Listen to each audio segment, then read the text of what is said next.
let's talk about the new James Bond. So, first of all, we've got a new Bond director. Again, let me find this. Look at all these wonderful articles that people can read whilst they're on the bus or traveling to work, but obviously not driving. Where is this thing? Who the hell are you shilling for? We got no corporate sponsors. But you can buy us a coffee or donate to us on PayPal, because that's really our only revenue right now. So basically, there has been a new Bond director announced in the guise of Denis Villeneuve. Dennis, French guy. What do you make of this so far? I mean, Denis Villeneuve is known for things like Dune. Obviously, he is quite a big director. He's quite a precise director, is something I'm going to say. But what do you reckon to him being the new Bond? New Bond director. So, okay, two things. One, I don't think Denny's made a bad movie. Yeah, true. I don't think he's made a so-so movie. I think every one of his movies are good to great. Sicario is fantastic. I think Blade Runner 2049 was fantastic. The Dune duology is great. I even like The Arrival. I thought it was really good too. Really well done. On rewatch, it's fantastic. Yeah. So I think he, and given what he did with Sicario, I think he could make a very good Bond movie. So then the question becomes, do you like your Bond with a little bit more silliness, like Roger Moore, or even some of the Pierce Brosnans, the later ones anyway, or do you like more like the Timothy Dalton, GoldenEye, even, or Daniel Craig, Roger Craig. Right. Well, funny enough, Maddox is just sent there. Are you going to do this again? That one. There we go. I watched the original Blade Runner, I think is what you meant, on the TV 2 days ago, and the Blade Runner 2049 is seriously lacking. See, I don't think that. I think Blade Runner 2049 was pretty spot on. I think it captured it very, very well. I haven't seen it for a while, but I always remember. I've seen it 2 or 3 times, and I remember liking it a lot. Well, it really 2049 delves into some interesting issues beyond just saying, "Hey, remember Blade Runner?" Yeah. The idea of the original Blade Runner was about what is human, who is what is being a replicant, is are you alive or not? Right? You only got a 4-year lifespan, but did Batty find, is he more alive than the humans that are stuck on the planet, right? Yeah. That are just wandering around in their corporate sludge life, right? He's seen all these things, and they just went in these horrible cities where the only color they see is Coca-Cola signs, Yeah. So that was kind of the essence, at least in my opinion, of Blade Runner. And I think 2049 dives into that even deeper with the idea of AI. We got all these AI companions, AI girlfriends now, and he has that AI girlfriend. We can get AI. Oh, hang on a minute. Sorry. My screen went funny. Are you saying we can get AI girlfriends? Supposedly. That's disgusting. Where? Just play any downloadable game and you'll get 7,000 advertisements for one. I promise you. You will have no problems finding one. They've replaced the hot moms in my area. Yeah. But he had that AI hologram girlfriend, right? And it seemed to like him. It seemed to love him. And then he has that moment where he's looking up at the billboard and it's just her, and it's, a reset version of her. And there's like questions about whether or not, was it real or was it not? And I think people are still arguing that. And then that gets back to him. Is his existence real? Is his choices real, or are they pre-programmed and that kind of stuff? So yeah, I think the movie did a great job. I think there's an argument for saying maybe it was a little too long.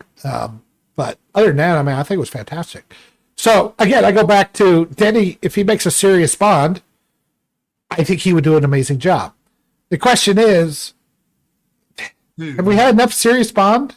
I generally like I like the Timothy Dalton ones, and so when Casino Royale came out, it was like, oh, finally, something that takes Bond a little seriously, this whole world a little seriously. This is great. But by the end of it, it felt like just a joyless slog. And Yeah.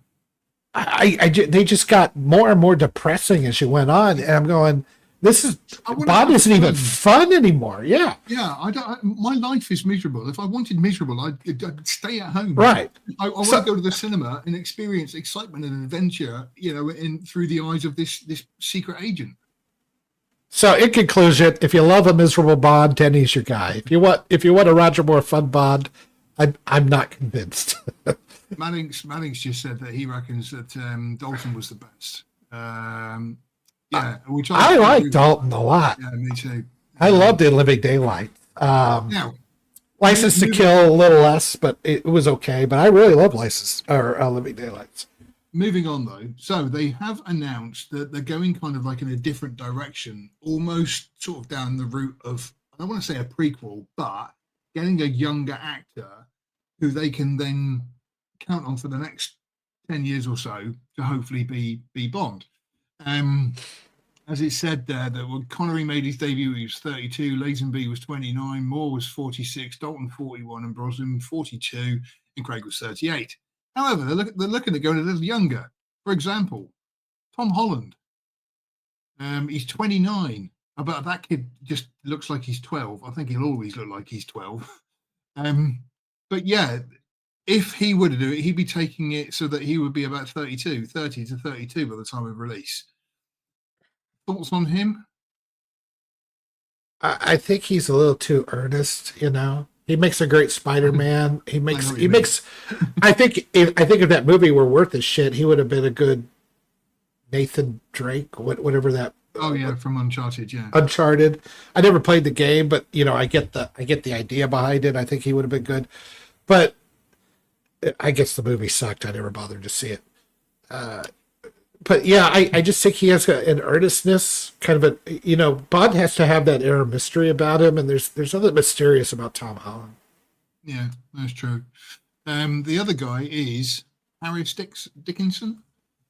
He's 29. He's been in things like Baby Girl with Nicole Kidman, Where the Crow Dogs Sing, which I haven't seen because I didn't fancy it. Triangle of Sadness I have seen, which I did like, and The Kingsman. I don't remember him in that.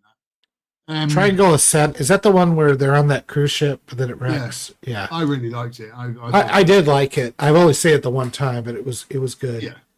But I mean, Baby Girl I watched recently, and he played the male protagonist of kind of the not a sugar daddy.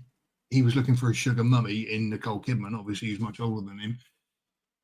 I mean, I've seen the film. I couldn't really tell you much about it.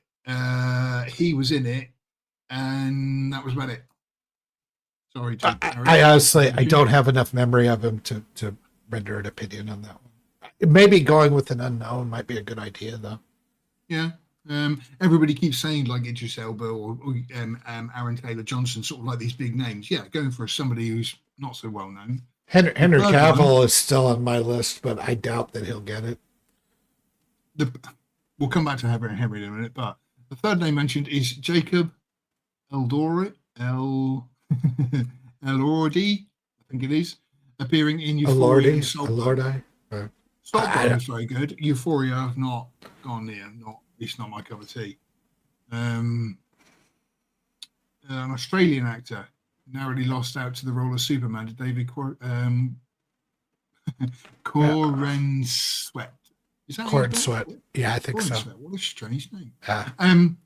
His eyebrows are too thick. Moving on. Never trust eyebrows mates. They're werewolves. Yeah, those. Somebody needs to get some raid. Johnson, I think the problem with Henry Cavill is, don't get me wrong, I think he would make a great Bond, but I think Henry Cavill, how many times now has he gone into a role, given it his all, only to then have creative differences and leave, like with The Witcher and with Superman. Well, not Superman. I mean, that was kind of more of James Gunn's decision. I know, the asshole keeps trying to keep the character true to its source material, and obviously that's just not going to work in Hollywood these days. No. He needs to be emasculated and look like an asshole, See Fantastic Four for details. So yeah, with it again, it's kind of I can see that they're trying to take it in a different direction, but Bond to me is one of those movies that they should just put on hiatus for a few years. You know, they've made enough and everything else. Give it time to just sort of get it out of people's minds for a bit and then look at carrying them on, as opposed to just forcing out a new one, because we've got to make more Bond films. You know, we can't stop making them. Yeah, I think that's the problem. I mean, I don't know. Bond was able to do 2 minutes banner. I'm just saying. I'll do whatever the fuck I want.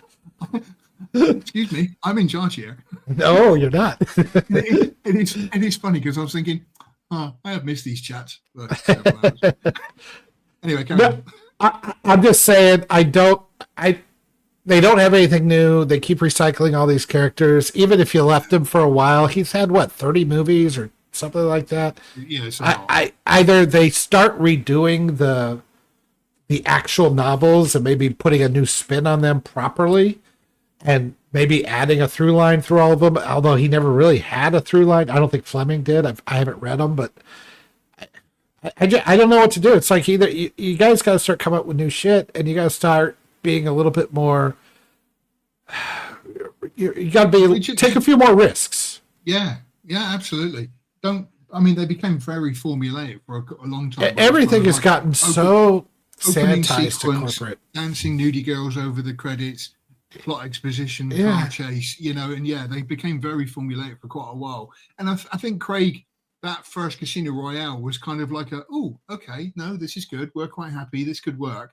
But then it just tailed off again, and they just became another churned out product. Let me ask you a question, and then we can move on. Just in general, they were able. They started in 1962, and this went on probably pretty solidly through 2006. Let's say 2010. You could do this where you could extend it out forever. Do you think that part of the reason you could do this, especially early on, is because the movie would come out, and then what? You didn't see it. Once it's gone from theaters, it was gone. Maybe it got shown on TV. Maybe it got re-released in the theaters. Now it's just like content coming out of a fire hose in 8 million different ways, from video games to YouTube to movies to streaming to, even your old physical copies, everything else. Not to mention all the different ways that you can get yourself entertained. I just wonder if that they gotta stop.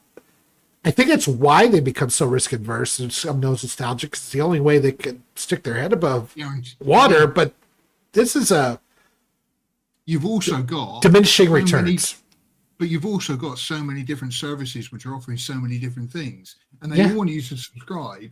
And I think the other day I worked out, I think it's probably changed. I say the other day, it was probably a couple of years ago. But it's kind of, if you subscribe to every major streaming service, it's something in the region of like 100, 220 quid.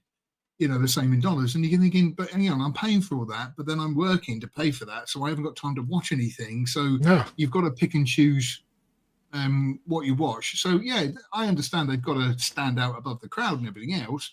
But at the same time, it is very difficult to do these days. It's very, like you say, back in the day, the movie came out. 6 months later, the VHS came out that you could rent. After that, you could buy it. And then it was on TV a couple of years later.